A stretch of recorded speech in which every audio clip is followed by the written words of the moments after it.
ജീവസന്ദേശത്തിലേക്ക് എല്ലാ മാന്യ ശ്രോതാക്കൾക്കും ഹൃദയപൂർവ്വം സ്വാഗതം. നമ്മുടെ ഇന്നത്തെ പ്രതിദിന പഠനഭാഗം ലൂക്കോസിന്റെ സുവിശേഷം 12-ാം അധ്യായം 7-ാമത്തെ വചനം. നിങ്ങളുടെ തലയിലെ മുടി പോലും എല്ലാം എണ്ണിയിരിക്കുന്നു, ആകയാൽ ഭയപ്പെടേണ്ട, ഏറിയ കുരുകിലിനേക്കാളും നിങ്ങൾ വിശേഷതയുള്ളവർ.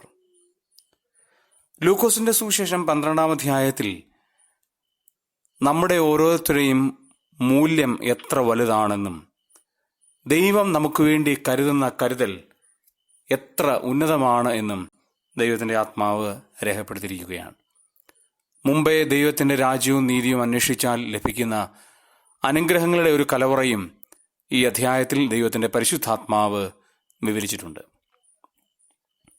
പലപ്പോഴും ഞാനും നിങ്ങളും പല കാര്യങ്ങളെ ഓർത്ത് വ്യാകുലപ്പെടുന്ന ആളുകളാണ്. നമ്മളുടെ മക്കളുടെ ഭാവി, നമ്മളുടെ ജോലിയുടെ ഭാവി, നമ്മുടെ കുടുംബത്തിൻ്റെ ഭാവി, മക്കൾക്ക് തലമുറയില്ലാത്തതിൻ്റെ ഭാവി, ഇങ്ങനെ ഒരുപാട് ചോദ്യചിഹ്നങ്ങൾ മാത്രം നമ്മുടെ മുമ്പിൽ അവശേഷിക്കുന്നു. നമ്മൾ പലപ്പോഴും ദൈവത്തോട് ചോദിക്കുന്ന ചോദ്യങ്ങളാണ്. ദൈവം നൽകിയിട്ടുള്ള നന്മകളെക്കാൾ ഉപരിയായി, ദൈവം നമുക്ക് നൽകിയിട്ടുള്ള അനുഗ്രഹങ്ങളെക്കാൾ ഉപരിയായി പലപ്പോഴും നാം ദൈവത്തോട് പരാതി പറയുന്നവരാണ്. എന്നാൽ നാം എത്ര വിശേഷതയുള്ളവരാണ് എന്നാണ് ഈ 12-ാം അധ്യായം 7-ാം വചനത്തിൽ ദൈവം പറയുന്നത്. അവിടെ രേഖപ്പെടുത്തിയിരിക്കുന്ന അങ്ങനെയാണ്: നിങ്ങളുടെ തലയിലെ മുടി പോലും ദൈവം എണ്ണിയിരിക്കുന്നു, നിങ്ങൾ ഏറിയ കുരുകിലിനേക്കാളും വിശേഷതയുള്ള ആളുകളാണ്. എന്തുകൊണ്ടാണ് നമ്മൾ വിശേഷതയുള്ള ആളുകളായി മാറുന്നത്? ഒന്ന്, നമ്മുടെ തലയിലെ മുടിയെല്ലാം എണ്ണിയിരിക്കുന്നു. നാം ഏറ്റവും നിസ്സാരമായി കണക്കാക്കുന്ന ഒരു കാര്യമാണ് മുടി. അർത്ഥാൽ മുടി പൊഴിഞ്ഞു പോയാൽ നാം ശ്രദ്ധിക്കാറില്ല. രാവിലെയും വൈകുന്നേരവും മുടി ചെയ്യുമ്പോൾ എത്രയെല്ലാം മുടി താഴെ വീഴുന്നു എന്ന് നാം ആരും ചിന്തിക്കാറില്ല, നാം ആരും എണ്ണിവെക്കാറുമില്ല. പക്ഷേ ദൈവത്തിൻ്റെ വചനം പറയുന്നു, തലയിലെ മുടിയെല്ലാം ദൈവം എണ്ണിയിരിക്കുന്നു. അർത്ഥാൽ നമ്മൾ നിസ്സാരമായി കണക്കാക്കുന്ന കാര്യങ്ങൾ പോലും ദൈവം ജാഗ്രതയുള്ള ദൈവമാണ് എന്നുള്ളതാണ്. അങ്ങനെയാണെങ്കിൽ ദൈവത്തിന് നമ്മുടെ മുടിയുടെ എണ്ണമൊക്കെ അറിയാമോ? സത്യത്തിൽ ഈ വാക്യം വായിക്കുമ്പോൾ അതിൻ്റെ ആഴം നമുക്ക് മനസ്സിലാക്കുവാൻ കഴിയില്ല. എന്നാൽ അപ്പോസ്തലപ്രവൃത്തികളുടെ പുസ്തകം 26-ാം അധ്യായം 34-ാമത്തെ വചനത്തിൽ ആ പൗലോസും കൂടെയുള്ള ആളുകളും കപ്പൽ ഛേദകത്തിൽ അകപ്പെട്ടപ്പോൾ അവിടെ ദൈവത്തിൻ്റെ ആത്മാവ് പറയുന്ന വളരെ പ്രാധാന്യമുള്ളൊരു കാര്യമുണ്ട്.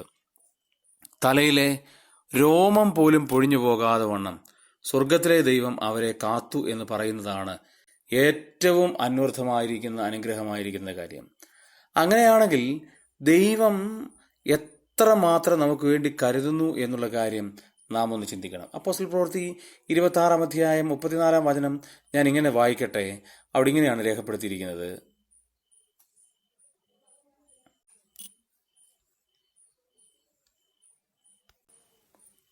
27-ാം അധ്യായം അതിന് 34-ാമത്തെ വചനമാണ്.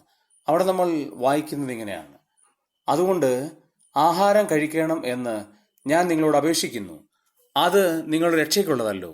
നിങ്ങളിൽ ഒരുത്തിൻ്റെയും തലയിലെ ഒരു രോമവും നഷ്ടമാകില്ല നിശ്ചയം എന്ന് പറഞ്ഞു. അങ്ങനെയാണെങ്കിൽ ആ കപ്പൽ ഛേദകത്തിൽ അകപ്പെട്ട ഒരാട് പോലുമുള്ള തലയിലെ രോമം പോലും നഷ്ടമാകാതെ വണ്ണം സ്വർഗത്തിലെ ദൈവം കാത്തു. രണ്ടാമത്, നമ്മൾ വിശേഷതയുള്ളതാണ് എന്ന് പറയുന്നതിൻ്റെ കാരണം നാം കുരുകിനേക്കാൾ വിശേഷതയുള്ളതാണ്. ഒരു കുരുകിലിൻ്റെ വില അവിടെ പറഞ്ഞിട്ടുണ്ട്. മത്തായി സുവിശേഷത്തിലാണ്. ഇവിടെയും 12-ാം അധ്യായം 6-ാം വചനത്തിൽ പറയുന്നു, 2 കാശിന് 5 കുരുകിലിനെ വിൽക്കുന്നു. 2 കാശിന് 5 കുരുകിലിനെ വിൽക്കുന്നു എന്ന് പറയുമ്പോൾ ആ കുരുകിലിൻ്റെ വില എത്ര നിസ്സാരമാണ്. പക്ഷേ ആ കുരുകിലിനേക്കാൾ നിങ്ങൾ വിശേഷതയുള്ളതാണ് എന്ന് ദൈവം പറയുകയാണ്. മൂന്നാമത്തെ കാര്യം 24-ാമത്തെ വചനത്തിലേക്ക് വരുമ്പോൾ അവിടെ ദൈവത്തിൻ്റെ ആത്മാവ് ഇങ്ങനെ പറയുകയാണ്: കാക്കയെ നോക്കുവിൻ, അവ വിതയ്ക്കുന്നില്ല, കൊയ്യുന്നില്ല, അതിന് പാണ്ഡികശാലയും കളപ്പുരയുമില്ല, പക്ഷേ ദൈവം അതിനെ എത്ര അത്ഭുതകരമായി നടത്തുന്നു. അതെ, കാക്കയ്ക്ക് നാം ആരും ആഹാരം കൊടുക്കാറില്ല, കാക്കയ്ക്ക് വേണ്ടി ആഹാരം കൊടുക്കാറില്ല. നാം ഇടുന്ന വേസ്റ്റ് അത് കഴിക്കുകയാണ്. അങ്ങനെയാണെങ്കിൽ അതിനെ പരിപാലിക്കുന്ന ദൈവം എത്ര വലുതാണ്. 27-ാം വചനത്തിൽ ദൈവം 4-മത് പറയുകയാണ്: താമര എങ്ങനെ വളരുന്നു എന്ന് വിചാരിക്കും, അധ്വാനിക്കുന്നില്ല, നൂൽ നോക്കുന്നില്ല. പക്ഷേ ആ താമരയുടെ അത്രയും പോലും നല്ലതായിട്ട് ശലോമോൻ പോലും വിളങ്ങിയില്ല എന്ന് പറയുകയാണ്, ചമഞ്ഞിരുന്നില്ല എന്ന് പറയുകയാണ്. അങ്ങനെയാണെങ്കിൽ താമര എത്ര മനോഹരമാണ്! ദൈവത്തിൻ്റെ സൃഷ്ടിയായിരിക്കുന്ന താമര എത്ര മനോഹരമാണെങ്കിൽ അതിനേക്കാൾ എത്രയോ നന്നായിട്ടാണ് നമ്മെ പരിപാലിക്കുന്നത് എന്ന് നാം ഓർക്കണം. 5 28 വചനത്തിൽ വയലിലെ പുല്ലിനെ പറയാണ്, ഇന്നുള്ളതും നാളെ അടുപ്പിലിടുന്നതുമായ വയലിലെ പുല്ലിനെ ദൈവം ഇങ്ങനെ ഉടുപ്പിക്കുന്നുവെങ്കിൽ അല്പവിശ്വാസികളെ നിങ്ങളെ എത്രയധികം. വയലിലെ പൂവും പുല്ലും എത്ര മനോഹരമായിട്ടാണ്. അങ്ങനെയാണെങ്കിൽ ദൈവത്തിൻ്റെ സൃഷ്ടിയായ ആ പുല്ലിനെ ദൈവം ഇങ്ങനെ ചമയിക്കുന്നുവെങ്കിൽ അല്പവിശ്വാസികളായ നമ്മൾ എങ്ങനെയാണ് നമ്മെ ദൈവം നയിക്കുന്നത്? പ്രിയമുള്ളവരെ, നമ്മുടെ ഓരോ ജീവിതത്തിൻ്റെ മേഖലകളിലും ദൈവത്തിൻ്റെ അനുഗ്രഹം ധാരാളമായി നമുക്ക് പകരുന്നതുകൊണ്ട് നാം ദൈവത്തോട് നന്ദി പറയാൻ കടപ്പെട്ടവരാണ്. എത്ര നന്മകളാണ് ദൈവം നമുക്ക് നൽകുന്നത്! പ്രിയമുള്ളവരെ, നമ്മുടെ വ്യക്തിപരമായ ജീവിതത്തിൽ, നമ്മുടെ കുടുംബ ജീവിതത്തിൽ, നമ്മുടെ സമൂഹ ജീവിതത്തിൽ കർത്താവിൻ്റെ അനുഗ്രഹം നമുക്ക് ധാരാളമായി പകരുന്നു. ആകയാൽ നാം ഏറ്റവും വിശേഷതയുള്ളവരാണ്. നമുക്ക് നമ്മുടെ ദൈവത്തോട് ഹൃദയപൂർവ്വം നന്ദി പറയുകയും ദൈവം ചെയ്തിട്ടുള്ള ഉപകാരങ്ങൾക്ക് ദൈവത്തോട് നന്ദി പറയുന്നതിനോടൊപ്പം ഭാവിയെക്കുറിച്ച് വ്യാകുലപ്പെടാതെ നാം ഈ കാണുന്ന എല്ലാത്തിനേക്കാളും വിശേഷതയുള്ളവരാണെന്ന് മനസ്സിലാക്കി ദൈവരാജ്യത്തിന് വ്യാപ്തിക്ക് വേണ്ടി കൊള്ളാവുന്നവരായി ജീവിപ്പാൻ സ്വർഗത്തിലെ ദൈവം നമ്മേവരെയും സഹായിക്കുമാറാകട്ടെ. പിതാവേ, നന്ദിയോടെ ഞങ്ങൾ അങ്ങേ സ്തുതിക്കുന്നു. ഒരു ദിവസം കൂടെ ഞങ്ങൾക്ക് നൽകിയുണ്ട് സ്തോത്രം. ഞങ്ങൾ ഈ ലോകത്തിൽ ഏറ്റവും വിശേഷതയുള്ളവരാണ് എന്ന് ഞങ്ങളെ അവിടുന്ന് പഠിപ്പിക്കുന്ന വലിയ കൃപയ്ക്കായ സ്തോത്രം. അങ്ങയുടെ വചനത്തിൻ്റെ ആഴമേറിയ സത്യങ്ങൾ മനസ്സിലാക്കുവാൻ ഞങ്ങളെ സഹായിക്കണമേ. ഈ വചനം കേൾക്കുന്ന എല്ലാവരെയും അനുഗ്രഹിക്കണമേ. പ്രാർത്ഥന കേട്ടുകൊണ്ട് നന്ദി. യേശു ക്രിസ്തുവിൻ്റെ തന്നെയുള്ള നാമത്തിൽ തന്നെ, ആമേൻ.